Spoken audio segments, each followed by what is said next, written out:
Ya, haleluya.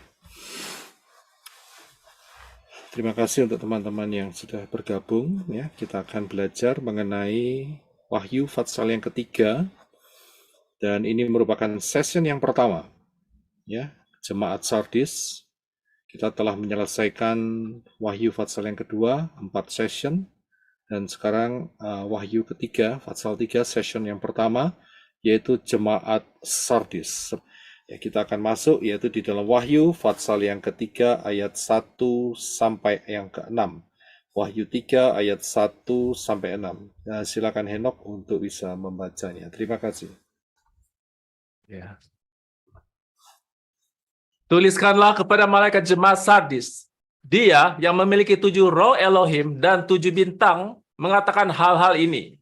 Aku tahu segala perbuatanmu. Engkau terkenal dan hidup, padahal engkau mati.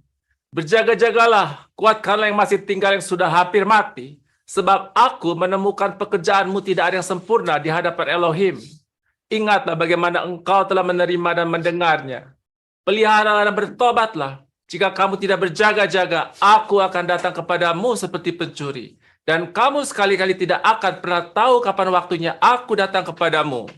Di Sardis ada beberapa orang di antara kamu yang tidak mencemarkan jubahnya, dan mereka akan berjalan bersamaku dengan jubah putih karena mereka layak. Siapa yang menang kepadanya akan dikenakan jubah putih, dan aku sekali-kali tidak akan menghapus namanya dari kitab kehidupan. Aku akan mengakui namanya di hadapan Bapakku dan di hadapan malaikat-malaikatnya. Siapa yang mempunyai telinga, biarlah ia mendengarkan apa yang Roh katakan kepada jemaat-jemaat. Terima kasih. Kita akan masuk di dalam pembahasan ini, yaitu di dalam ayat yang pertama dan kedua yang dituliskan bahwa tuliskanlah kepada malaikat jemaat Sardis, dia yang memiliki 7 roh Elohim. Ya, kalau kita lihat bukan ruah Yahweh Elohim itu ada 7, tetapi ini merupakan 7 pekerjaan dimensi atau karya ruah Yahweh Elohim. Ya, jadi kita harus paham ini bukan 7 Elohim, tetapi 1 Elohim. Ya, jadi kita tidak terkecoh dengan pola Ibrani. Dan mengatakan hal-hal ini, aku tahu perbuatanmu, engkau terkenal dan hidup, padahal engkau mati. Berjaga-jagalah, kuatkanlah yang masih tinggal, yang hampir mati, sebab aku menemukan pekerjaanmu tidak ada yang sempurna di hadapan Elohim. Pertanyaannya, mengapakah ya Yeshua melihat kehilat ini adalah kehilat yang hampir mati? Ya, nah salahnya adalah mereka merasa terkenal dan hidup, ya, padahal mati. Kalau kita lihat ayat di atas, mereka punya image terhadap dirinya sendiri. Oh, dirinya itu hidup, dirinya itu terkenal. Akan tetapi sesungguhnya di hadapan Bapak Yahweh mereka itu mati. Di hadapan Yeshua sebetulnya itu mereka hampir mati. Nah, kalimat atau kata merasa ini sering kali membuat orang terkecoh.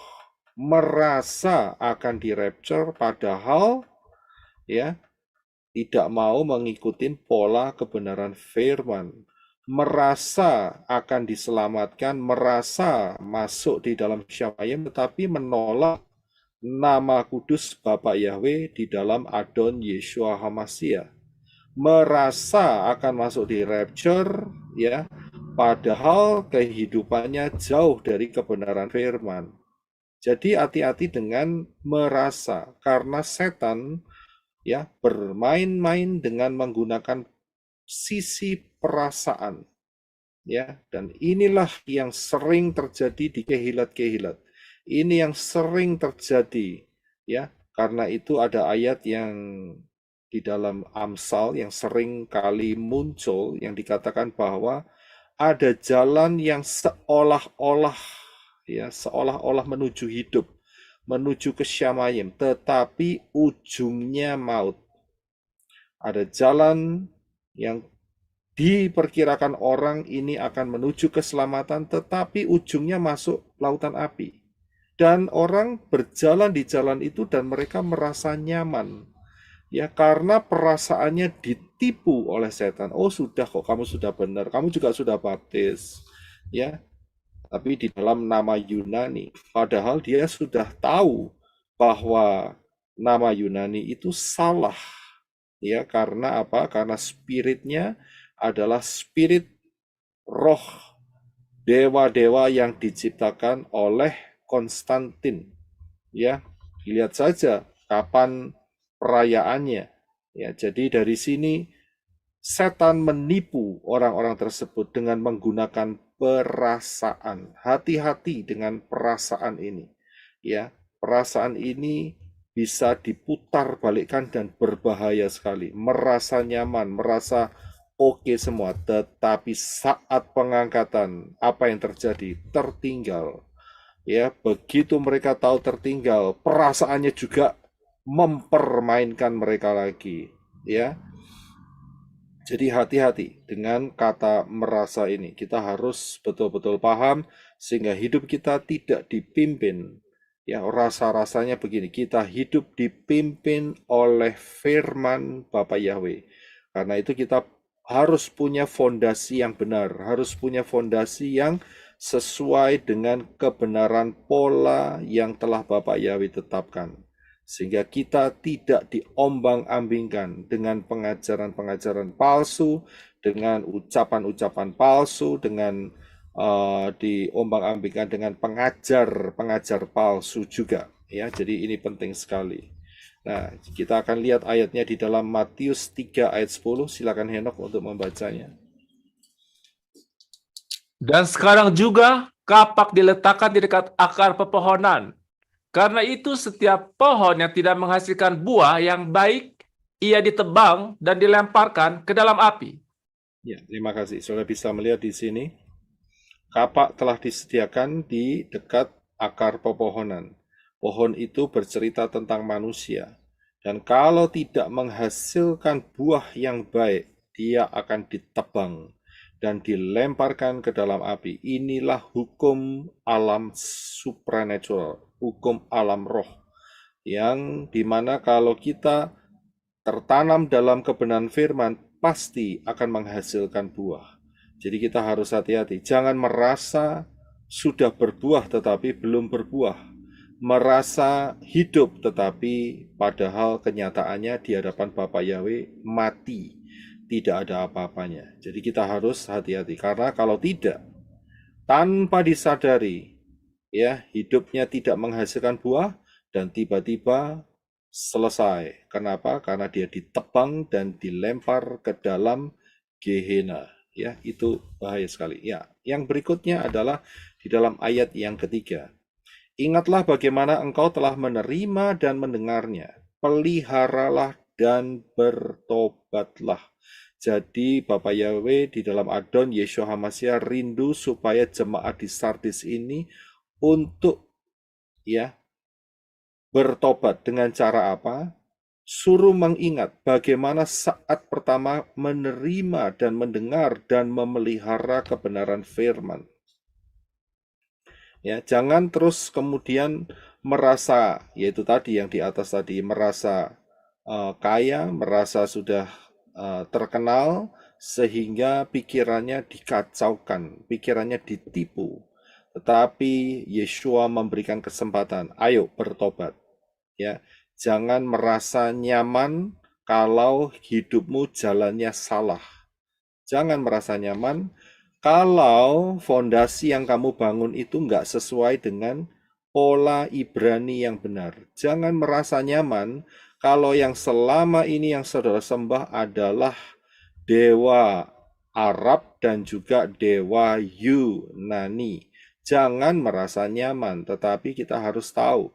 Ingat, kapan kita menerima kebenaran firman, mendengarnya dan terus peliharalah, yaitu pola Ibrani yang benar. Dan kemudian dikatakan, jika kamu tidak berjaga-jaga, ya, aku akan datang kepadamu seperti pencuri, dan kamu sekali-kali tidak akan pernah tahu kapan waktunya aku datang kepadamu. Ya, persyaratan ini ada kata jika kamu tidak berjaga-jaga. Kalau berjaga-jaga, maka kedatangan Yeshua tidak seperti pencuri. Ya, saudara paham dengan kalimat ini. Kalau tidak berjaga-jaga, banyak orang sekarang tidak berjaga-jaga, merasa bahwa zaman sekarang ini sama seperti 10, 20, 30 tahun yang lalu. Ya, sehingga mereka terkecoh dan tidak berjaga-jaga. Orang yang tidak berjaga-jaga, maka kedatangan Yeshua akan seperti pencuri. Ingat, kedatangan yang di sini, yang dimaksud di sini nanti kita bisa melihat, yaitu mengenai rapture. Ya, saya harus katakan bahwa Yeshua akan datang 2 kali, 2 fase di dalam kedatangannya zaman akhir ini. Fase yang pertama untuk para mempelai Yeshua HaMasyiah yang siap, yang tidak siap akan ketinggalan. Yang siap, yang mempersiapkan dirinya, yang berjaga-jaga, 5 anak darah yang bijaksana. Dan fase yang kedua, fase yang pertama ini, Yeshua tidak turun di atas permukaan bumi, tidak menjejakkan kakinya di bumi, tetapi hanya di awan-awan mengumpulkan ya anak-anak Bapak Yahweh, mempelai-mempelai Yeshua HaMasyiah masuk di dalam rapture. Tetapi untuk kedatangan yang kedua, Yeshua menjejakkan kakinya di Bukit Zaitun. Jadi ada perbedaan. Jangan kata aku datang ini kemudian diambil satu rangkuman saja, tidak bisa ya. Saudara harus bisa memilah-milah ya kata yang ada di dalam kebenaran firman sehingga kita tidak terkecoh dengan pengajaran-pengajaran yang menyesatkan. Ya, jadi ingat yang dikatakan oleh Yeshua, kalau orang tidak berjaga-jaga, maka Yeshua akan datang seperti pencuri. Dan kamu sekali-kali tidak akan pernah tahu kapan waktunya aku datang kepadamu. Bagaimana kalau berjaga-jaga? Akan beda ceritanya. Kita akan tahu kapan kedatangan Yeshua HaMasyiah. Ada satu ayat, beberapa ayat yang coba kita akan baca mengenai Matius 24 ayat 37 sampai 42. Matius 24 ayat 37 sampai 42. Silakan Henok untuk dibaca terlebih dahulu. Terima kasih. Dan sebagaimana pada zaman Nuh, demikian pula lah kedatangan anak manusia akan terjadi. Sebab sebagaimana mereka hidup pada hari-hari sebelum air bah, makan dan minum, kawin dan dikawini sampai pada hari Nuh masuk ke dalam bahtera, dan mereka tidak menyadari sampai air bah itu datang dan melenyapkan semuanya. Demikian pula lah kedatangan anak manusia akan terjadi. Pada waktu itu akan 2 orang di ladang, yang satu diangkat dan yang satu dibiarkan. 2 orang wanita sedang menggiling dengan batu kilangan, yang satu diangkat dan yang satu dibiarkan. Oleh karena itu berjaga-jagalah, karena kamu tidak mengetahui kapan waktunya Tuhanmu datang. Ya, terima kasih. Saudara lihat, ayat-ayat ini untuk masa rapture. Jadi orang yang tidak berjaga-jaga, tidak menyadari, maka saat rapture orang itu akan tertinggal. Ya, itu sangat berbahaya sekali. Ya, jadi kita harus hati-hati dengan yang namanya rapture, ya, dengan yang namanya rapture. Yang dikatakan oleh, saya akan kembali ke ayatnya. Sudah lihat di sini mengenai zaman Noah. Zaman Noah ini titik poinnya Yeshua mengatakan ini karena apa? Karena dalam zaman Noah mereka tidak menyadari. Ya, mereka tidak menyadari. Ya. Mereka pikir masih ada kesempatan. Ya, mereka pikir nanti saja. Ya, tidak perlu sekarang. Bahteranya belum selesai. Bahteranya masih banyak yang harus dikerjakan. Ya, sehingga mereka fokusnya ke arah yang lain. Dan mereka terlambat saat menyadari pintunya sudah ditutup. Tetapi ingat, walaupun pintunya sudah ditutup, hujan belum turun, karena 7 hari kemudian hujan baru diturunkan. Mereka berpikir, ini hanya leluconnya daripada Noah. Mana kapalnya sudah ada, sudah ditutup, binatangnya sudah masuk, tetapi tidak ada hujan. Nah, biarlah si Noah akan mati sendiri di dalam bahtera yang begitu besar, tanpa menyadari waktunya semakin dekat. Saat 7 hari genap, maka air bah itu dicurahkan. Hujan lebat dan juga mata air terbuka. Tingkap-tingkap jendela-jendela langit terbuka sehingga mereka terkejut. Tapi mereka pikir, ini baru hujan yang kecil saja. Tapi begitu ditunggu lama-kelamaan kok nggak selesai-selesai hujannya. Airnya tambah lama, tambah naik, dan akhirnya mereka tenggelam dan binasa. Jadi karena apa? Karena mereka tidak menyadari, sama seperti hari-hari ini. Mereka sangat meremehkan. Kalau dikasih tahu high alert 2026, hati-hati ya mengenai rahasia 1290 hari dan 1335 hari. Mereka pikir itu kan cuma teori, itu kan cuma perhitungan cocokmologi dan sebagainya. Lah kalau cocok beneran bagaimana?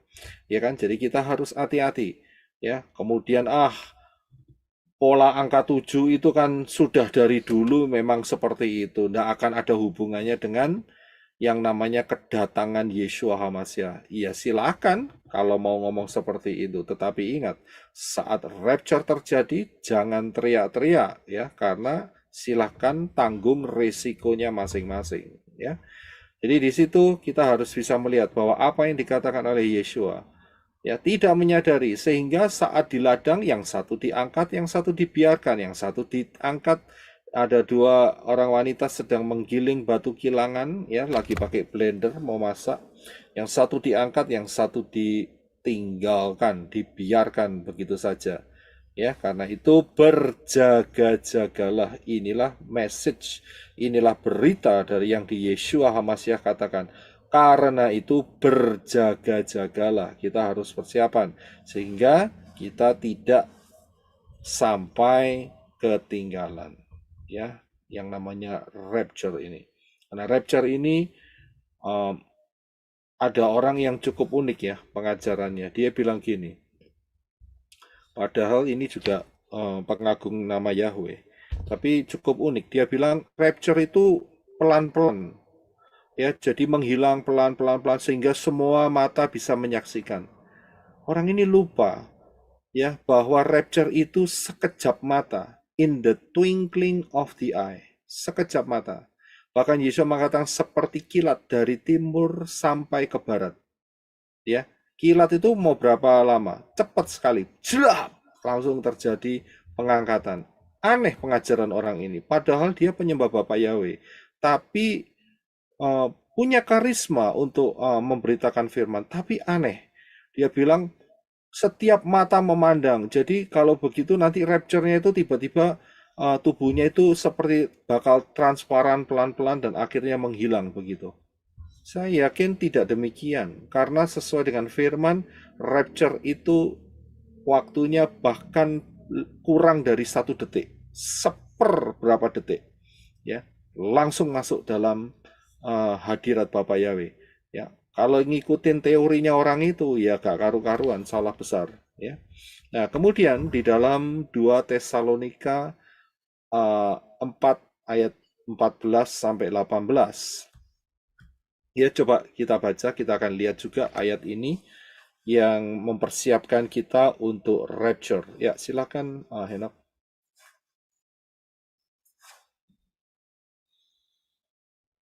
Sudah baca. Jika kita percaya bahwa Yeshua telah mati dan telah bangkit, maka mereka yang telah meninggal di dalam Yeshua akan dikumpulkan oleh Elohim bersama-sama dengan Dia. Inilah firman Tuhan yang hendak kami katakan kepadamu, yaitu pada waktu kedatangan Tuhan Yeshua, kita yang masih hidup tidak akan mendahului mereka yang telah meninggal. Saat penghulu malaikat berseru dan sangkakala Elohim ditiup sebagai suatu tanda, maka Tuhan sendiri akan turun dari surga.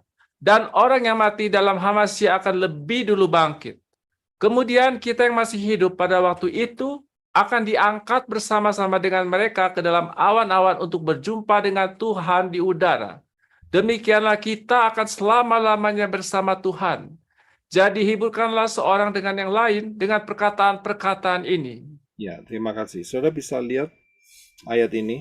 Saya akan sedikit fokus ya untuk ayat 14 yang berbunyi, jika kita percaya bahwa Yeshua telah mati dan telah bangkit, maka mereka yang telah meninggal di dalam Yeshua akan dikumpulkan oleh Elohim bersama-sama dengan Dia.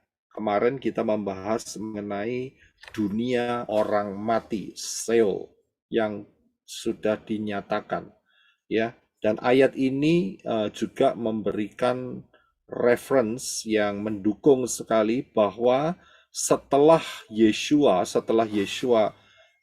mati dan bangkit dan naik ke Shamayim, orang-orang yang mati setelah zaman Yeshua naik ke Shamayim ini mereka tidak lagi kembali ke pangkuan Abraham, ya. Jadi ini adalah ayat tambahan untuk pembahasan mengenai materi dunia orang mati. Saudara bisa lihat ya, kemarin cukup panjang penjelasannya, dan ini ayat ini tidak saya masukkan, tetapi ayat ini saya lihat hari ini dan ini mendukung sekali bahwa mereka yang telah meninggal di dalam Yeshua akan dikumpulkan oleh Elohim, ya, bersama-sama dengan Dia. Dengan siapa? Dengan Yeshua, bukan dengan Abraham lagi di pangkuan Abraham, ya. Memang akan dikumpulkan dengan Abraham karena Abraham masuk Shamayim, ya, masuk Firdaus, ya. Dan juga dikatakan di sini bahwa ya saat malaikat penghulu meniup sangkakala, maka Tuhan sendiri, Adon Yeshua, yang turun dari Shamayim, dari sorga, dari Shamayim, ya, tetapi tidak menjejakkan kakinya di bumi. Inilah pengangkatan. Jadi jangan salah, jangan mencampur adukkan antara peristiwa pengangkatan dengan kedatangan kedua Yeshua HaMashiach. Ya, lihat, dari saat pengangkatan yang meniup sangkakala adalah malaikat. Tetapi dalam kedatangan yang kedua, tidak ada malaikat yang meniup sangkakala, karena Yeshua akan datang dengan orang-orang yang terpilih, yang dipilihnya, ya, orang-orang yang menjadi mempelai-mempelai Yeshua HaMashiach. Tidak ada sangkakala yang ditiup, ya. Tetapi di sini untuk rapture, sangkakala akan ditiup dan itu akan mengumpulkan para mempelai Yeshua HaMashiach. Dan yang telah mati dulu akan bangkit, baru setelah itu yang hidup diangkat bersama-sama masuk ke dalam awan-awan dan berjumpa dengan, lihat ya, berjumpa dengan Tuhan. Di mana? Di udara. Berarti Tuhan, Adon Yeshua, tidak menjejakkan kakinya di Bukit Zaitun. Jelas sekali ayat ini, ya. Dan kemudian kita juga akan bersama-sama dengan Adon Yeshua HaMashiach untuk selama-lamanya. Jadi tidak mungkin orang yang sudah diangkat kemudian punya tubuh fisik lagi. Tidak. Punya tubuh kemuliaan untuk selama-lamanya, itu yang betul. Ya, jadi kita harus tahu dari cara kita membaca kebenaran firman. Jadi jangan dibingungkan. Sangat-sangat jelas sekali. Dan kemudian coba perhatikan dari prinsip rapture ini, ya. Jadi yang mati dahulu akan dibangkitkan dan memiliki tubuh kemuliaan dan kemudian masuk di dalam rapture. Sedangkan yang masih hidup akan diubah tubuhnya menjadi tubuh fisiknya, tidak lagi mempunyai masa penuaan, tetapi tubuh fisiknya akan menjadi muda dan masuk di dalam rapture dengan tubuh kemuliaan. Tubuh ini seperti tubuh Yeshua, ya, yang bangkit dari antara orang mati. Coba kita juga akan baca di dalam 1 Tesalonika 5 ayat 1 sampai yang kelima. Silakan Ino. Saudara-saudaraku, mengenai waktu dan saatnya tidak perlu dituliskan kepadamu, karena kamu sendiri tahu dengan jelas bahwa hari Tuhan akan datang seperti pencuri pada waktu malam. Ketika mereka mengatakan semuanya damai dan aman, maka tiba-tiba kehancuran menimpa mereka seperti rasa sakit bersalin menimpa perempuan hamil yang akan melahirkan, dan mereka tidak dapat menghindarinya. Namun saudara-saudaraku, kamu tidak hidup di dalam kegelapan, sehingga hari Tuhan tidak akan mendatangimu seperti pencuri. Kamu semua adalah anak-anak terang dan anak-anak siang. Kita bukanlah orang yang hidup dalam kegelapan atau anak-anak malam. Ya, terima kasih. Saudara bisa lihat di sini ayat 4 dikatakan, ya, kalau kita tidak hidup dalam kegelapan, maka hari Yahweh, hari Tuhan, itu tidak akan mendatangi kita sebagai pencuri. Mengapa? Karena kita hidup dalam terang.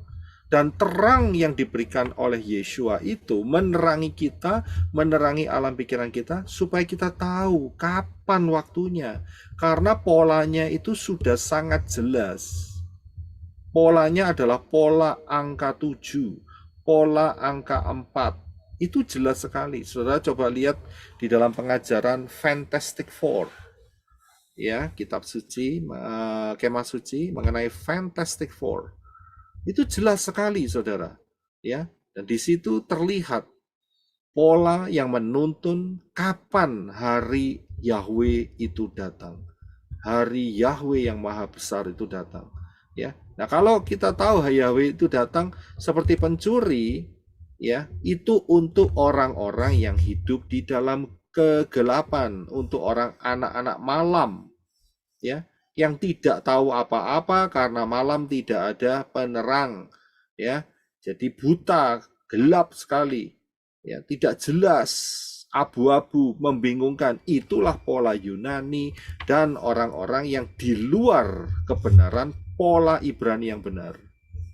Jadi dalam hal ini kita bisa melihat, ya, dan apa yang difirmankan Bapak Yahweh pasti akan terjadi. Kalau tidak begitu, menorah kan jumlahnya yang saudara lihat di belakang saya ini kan tidak 7, saudara. Bisa 8, bisa 9, bisa 10, bisa 11, bisa saja kan. Tapi kenapa Bapak Yahweh menetapkan 7 kaki dian? Itu ada maknanya. Nggak sembarangan. Ya, kenapa kok ditetapkan 1 minggu hanya 7 hari? Dan hari yang ke-7 adalah Sabat. Itu nggak sembarangan Bapak ya. Bisa aja kan 1 minggu 10 hari. Nanti tinggal atur aja bulannya. Yaitu ada yang dipotong atau ada yang diperpanjang. Begitu saja kan gampang. Tapi enggak. Polanya 7 hari saudara. Dari mana pola 7 hari ini? Ya dari Bapak Yahweh itu sendiri. Yang telah menetapkan sejak masa di mana sebelum kejatuhan Adam dan Hawa.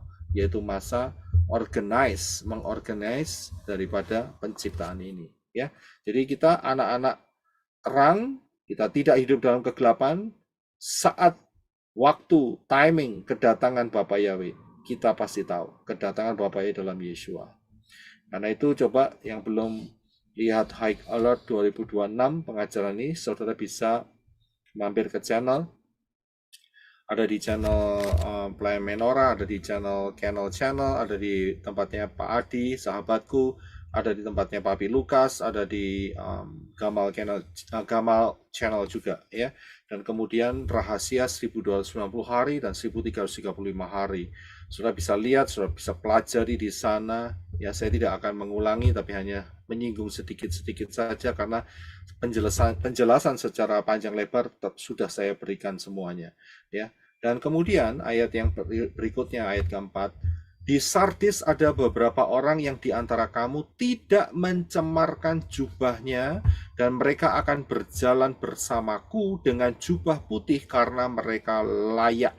Perhatikan di sini ada kata jubah, ya. Nah, sudah lihat bahwa jemaat di Sardis ini dikatakan ayat ini bahwa selama hidup mereka tidak mencemarkan jubahnya, ya, tidak mencemarkan jubahnya. Nah, kalau sudah lihat di sini, ya, jubah ini ya ternyata dikenakan kepada saudara dan saya selama kita hidup ini sambil menunggu rapture. Itu kita pakai jubah. Kalau nggak percaya, perhatikan saja kesaksian-kesaksian yang diberikan kalau sampai ada orang yang percaya atau dilihat melalui diterawang begitu ya, melalui orang-orang dukun dan sebagainya ya.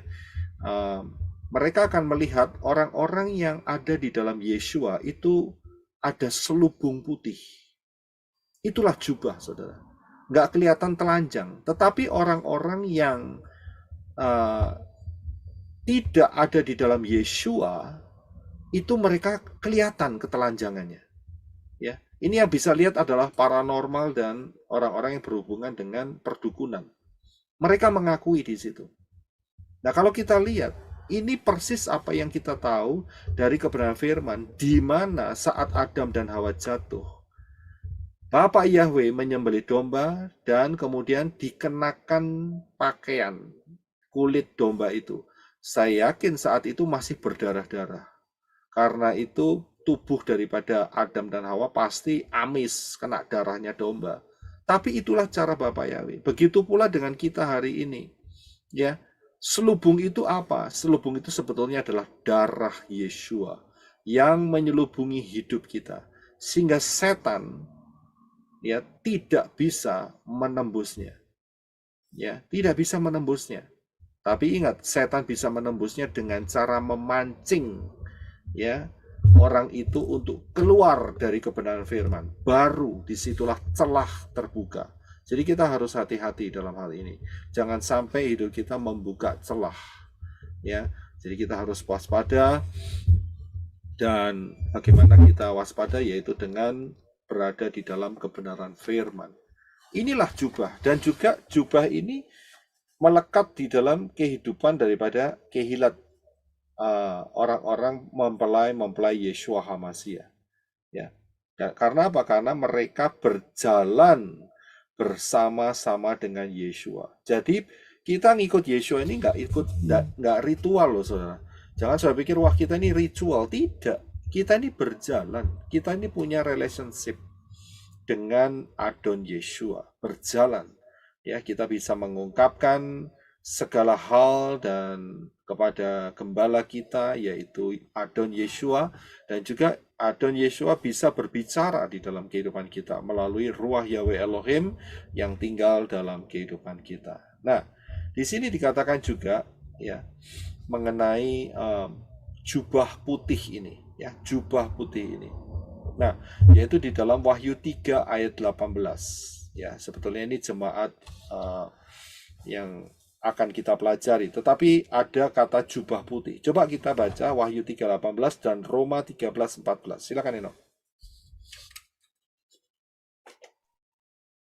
Di Sardis ada beberapa orang di antara kamu yang tidak mencemarkan jubahnya, dan mereka akan berjalan bersamaku dengan jubah putih karena mereka layak. Aku menasihatkan kepadamu supaya membeli daripadaku emas yang telah dibakar oleh api, karena agar engkau menjadi kaya, dan jubah-jubah putih agar engkau berpakaian, dan rasa malu ketelanjanganmu tidak tampak, dan oleskanlah salep pada matamu, agar engkau dapat melihat. Tetapi kenakanlah Tuhan Yeshua HaMashiach, dan janganlah menjadikan angan-angan kedagingan sebagai hasrat. Ya, terima kasih. Saudara bisa melihat di sini. Kalau orang itu tidak mengenakan Yeshua HaMashiach, maka dia akan kelihatan ketelanjangannya seperti yang saya jelaskan tadi. Ya, dan juga saat dia tidak mengenakan Yeshua HaMashiach, maka di dalam tubuhnya tidak ada jubah putih itu. Tidak ada jubah putih. Ya, jadi mudah sekali ditembusin, mudah sekali diguna-guna, ya, mudah sekali diterobos oleh kekuatan roh-roh jahat, mudah sekali digendam, ya, lagi Indonesia lagi marak digendam. Karena itu hati-hati, saudara harus penuh dan senantiasa melekat dengan Adon Yeshua HaMashiach, dengan Ruach Yahweh Elohim, sehingga saudara terlepas dari gendam. Ya, ini dia. Ya, jadi saudara harus memperhatikan jangan sampai setan mencuri melalui gendam. Ya, saudara ngerti gendam? Ya. Jadi saat kita ada di dalam Yeshua, kita kenakan Yeshua dan kita akan berpakaikan jubah putih. Nah, kalau kita ingat jubah putih ini, maka tolong jangan disamakan dengan meterai yang kelima.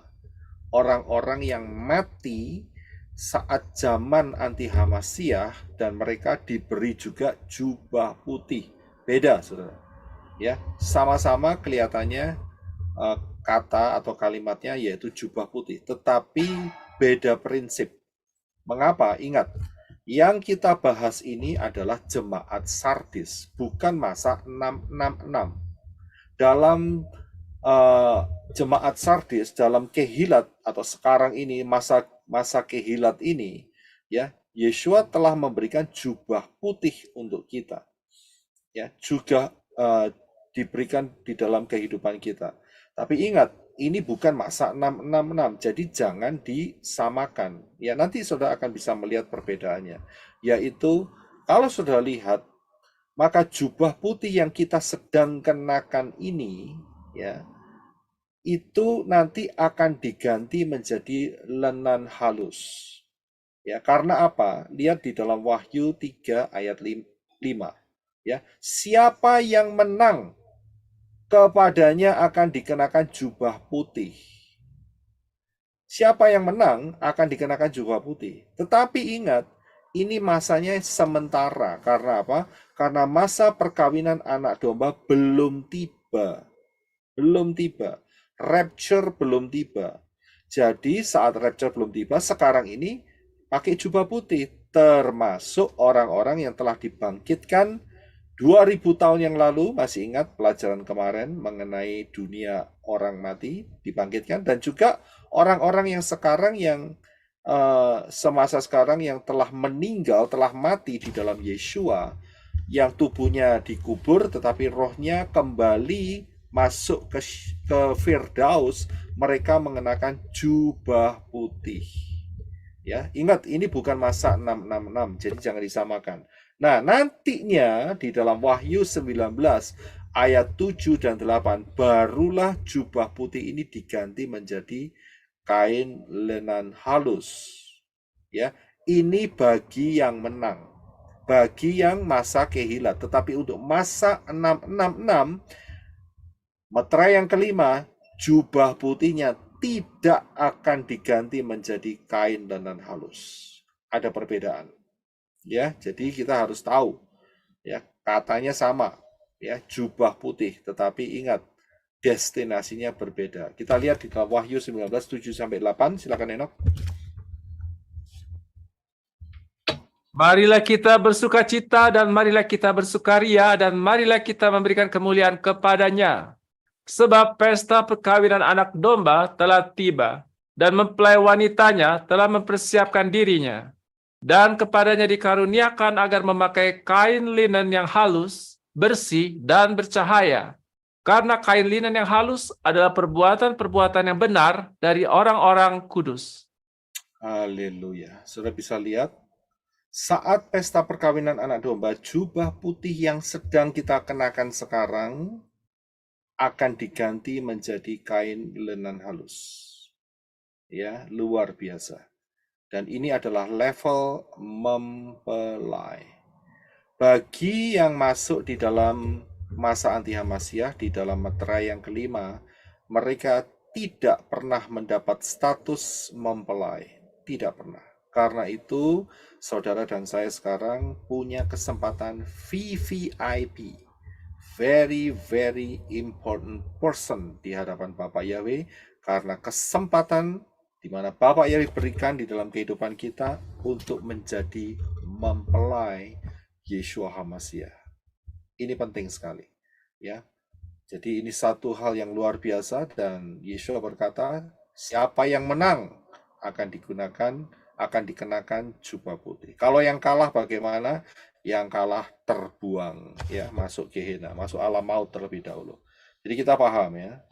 Nah, kemudian yang berikut adalah ayat yang kelima. Siapa yang menang kepadanya akan dikenakan jubah putih.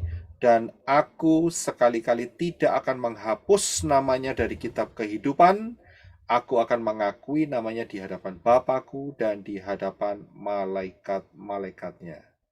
Betapa pentingnya nama kita tercatat di dalam kitab kehidupan. Ya, kitab kehidupan tercatat. Kalau tidak tercatat, seperti yang saya jelaskan kemarin melalui kebenaran firman, akan dilempar ke dalam lautan api. Betapa pentingnya nama kita ada di sana. Memang nanti akan dikasih nama baru. Kita telah melihat di dalam Kehilat yang sebelumnya akan diberi nama baru. Tapi itu nanti, urusan nanti. Yang sekarang adalah nama yang saudara miliki, yang saya miliki, itu harus tercatat dalam kitab kehidupan. Bagaimana itu bisa terukir, tercatat dalam kitab kehidupan? Tidak lain adalah menerima meterai kepemilikan melalui baptisan pembaharuan, yaitu dibaptis di dalam nama Yahweh, di dalam nama Yeshua HaMashiach, dan di dalam ruah Yahweh Elohim. Disitulah kita dimiliki oleh Bapa Yahweh untuk selama-lamanya, sehingga nama kita dicatat dalam kitab kehidupan.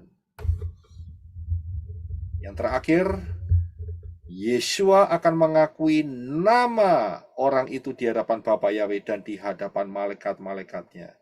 Ini ayat berhubungan dengan Matius 10, 32-33. Silakan, Eno. Jadi, semua orang yang mengakui aku di hadapan manusia, aku juga akan mengakui dia di hadapan Bapakku yang di Syamaim. Dan siapa saja yang menyangkal aku di hadapan manusia, aku juga akan menyangkal ia di hadapan Bapakku yang di Syamaim. Ya, terima kasih. Saudara bisa lihat, kalau saudara ditanyain, apakah saudara mau mengakui di hadapan manusia? Ini penting, saudara. Pengakuan melalui mulut itu penting sekali.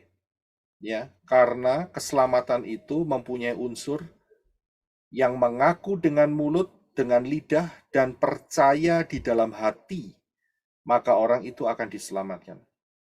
Jadi harus mengakui.